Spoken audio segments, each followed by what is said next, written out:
Hey folks, a lot of things that I've learned in life, I've learned either through observation, but especially by trial and error, underscore error. And so I try to teach my kids these things so they have a step up on me when they start doing life together. Today we had something I think is just kind of important for you to think about as parents. We have three baristas in our family. I don't know how. I don't drink coffee. My wife doesn't either. We got them a pretty nice residential coffee maker a few years ago. And only today, one of my daughters says she needed to do a certain procedure she had never done before because it was overdue. And so she took this thing apart and sparks flew and power went off. Well, I thought she probably just tripped the breaker. So I went down there and there was no breaker tripped, and we searched and hunted what to do, how to fix it. Well, finally she realized that there was a ground fault outlet that had been that tripped, and she pushed that button, everything worked. And she was so proud of herself that she had learned a new skill.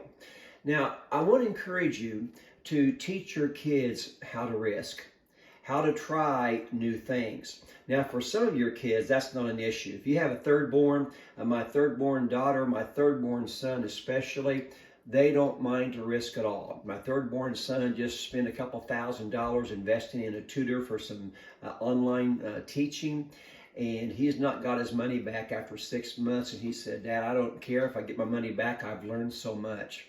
I love that attitude. That sure wasn't mine as a firstborn son in our house.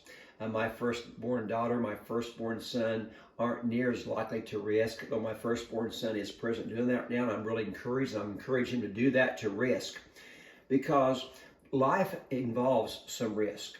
And if they learn to risk in their home, there's less consequences. Parents can minimize those consequences and walk along and talk along with them how best to risk. We don't want to have an uncalculated risk or just a wild goose risk.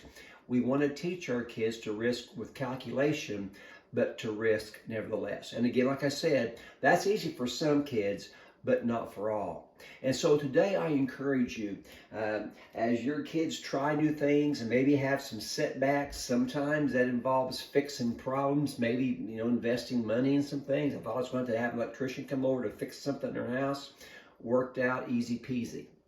We want our kids to learn how to risk, because without risk, there's no glory in life. So this is a thought today, especially for your firstborn kids, to teach them the importance of learning to risk.